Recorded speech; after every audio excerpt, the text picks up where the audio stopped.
Saludo ako sa leader ko. Saludo ako sa leader ko. Saludo ako sa leader ko. Saludo ako sa leader ko. Saludo ako sa leader ko. Saludo po ako sa inyo. Ako po si Alicia Kayla de la Paz from Tourism Management and ang ideal leader ko for 2016 is responsible and disciplinado. Ako si Wendell Pedracio mula sa College of Arts and Sciences, Department of Communication. Ang leader ko ay madaling lapitan at di namimili ng tutulungan. Ako si Aldrin Narga ng BS Accountancy. Ang leader ko ay matalino, open-minded at handang makinig sa suggestions sa kanyang mga subordinates.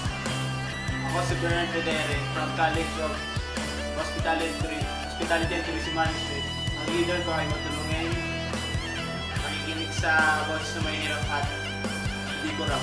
Ako si Richardson A. Garcia.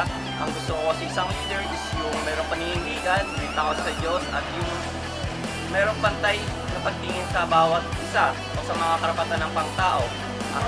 Ako si Kimberly Satoran from College of Arts and Sciences, Department of Psychology. Ang ideal leader ko is, syempre, yung iniisip yung kapakanan ng iba.